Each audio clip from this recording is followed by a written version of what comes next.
സംസാരിച്ചു അല്ലേ ആശാച്ചി? ഞാൻ സംസാരിച്ചു ചാനലിനോട്. ജുഡീഷ്യറിക്കെതിരെ ശബ്ദമുയർത്തണം. ഇതിന്റെ ഗാദറിംഗ് എവിടെയാ? ഇവിടെ പറഞ്ഞ എല്ലാവരും ഉണ്ട്. നിങ്ങൾക്കൊരു പീഡനം അനുഭവിച്ചാൽ നിങ്ങൾക്ക് എവിടെയാ പോകാൻ പറ്റുക? എവിടെയാ നിങ്ങൾ പോകണ്ടേ? നീതിക്ക് വേണ്ടി നിങ്ങൾക്ക് കിട്ടുവോ? ഇന്നത്തെ ജുഡീഷ്യറിയിൽ നിങ്ങൾക്ക് കിട്ടുവോ? വീണ്ടും നമ്മൾ അലമുറയിടണ്ടേ പുറത്തു കിടന്നിട്ട്?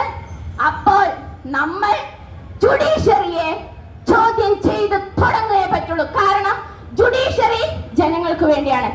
നീതി യഥാസമയത്ത് വാങ്ങിച്ചു കൊടുക്കുന്നതിന് വേണ്ടി തന്നെയാണ് ജുഡീഷ്യറി സ്ഥാപിതമായിട്ടുള്ളത്. ജുഡീഷ്യറി അഹമ്മതി കാണിക്കുകയാണ്.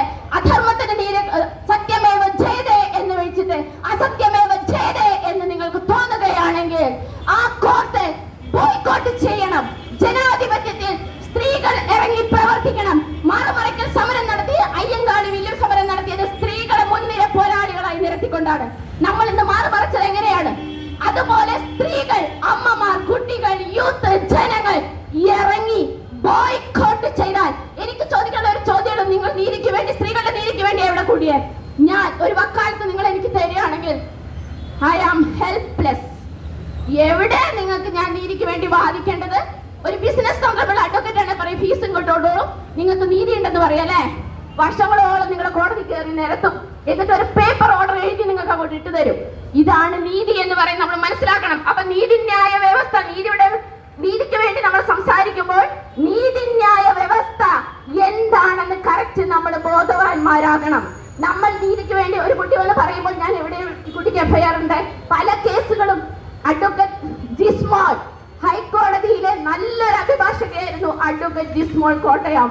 വളരെ ക്രൂരമായ രീതിയിൽ ആ അഭിഭാഷകയെ കൊന്നിട്ട് ഒരൊറ്റ അഭിഭാഷകരോ അഭിഭാഷക സംഘടനകളോ വനിതാ കമ്മീഷനോ വനിതാ സംഘടനകളോ അവരുടെ വീട്ടിൽ പോയിട്ട് അവരുടെ അച്ഛനോടോ അവർക്ക് വേണ്ടിയോ ശബ്ദിക്കാനുണ്ടായിട്ടില്ലായിരുന്നു. ഞാൻ അവിടെ പോയി എന്നുള്ളതാണ്. മൈക്ക് പോലും എനിക്ക് തന്നില്ല. അവിടുത്തെ രാഷ്ട്രീയക്കാർ മൈക്ക് പോലും എനിക്ക് തന്നില്ല. എങ്കിലും ഞാൻ സംസാരിച്ചു. എനിക്കൊരു സ്വയം എന്റെ മനസാക്ഷിക്കുള്ള ബോധ്യങ്ങളാണ്. ഞാൻ ജീവിച്ചിരിക്കുമ്പോൾ ഞാനൊരു പെൺകുട്ടിയുടെ അമ്മയാണ്. ഇവിടെ കൊടുക്കേണ്ട എന്റെ അറിവുകൾ ഓരോ സ്റ്റേജിലും കൊടുത്തു പോകുക. യൂണിറ്റിയോടുകൂടി വലിയ സമരങ്ങളായി എടുക്കുന്നുണ്ടെങ്കിൽ അവരെ മുന്നിൽ നിന്ന് ശബ്ദമുയർത്തുക എന്നൊരു തീരുമാനത്തിലാണ് ഞാനിപ്പോൾ ഓരോ വേദിയും പങ്കെടുക്കുന്നത്. കാരണം ഗാന്ധിജി പറഞ്ഞിട്ടുണ്ട്, പ്രവൃത്തിയില്ലാത്ത പ്രസംഗം അതിൽ തന്നെ നിർവീര്യമാണ് എന്നുള്ളത്. ഇപ്പൊ എത്രയോ പേർ ആത്മഹത്യ ചെയ്യാൻ ചിന്തിച്ചുകൊണ്ടിരിക്കുന്ന സമയത്താണ് നമ്മളിവിടെ കൂടിയിരിക്കുന്നത് എന്ന് നമ്മൾ ഓർക്കണം. ഇന്ന് രാവിലെ എനിക്ക് കോൾ വന്നു. ജപ്തി കേസ്, വിഷമങ്ങള്, ഗാർഹിക പീഡനം, ഭയങ്കരമായിട്ട് വീഡിയോസ് ഒക്കെ വരികയാണ്.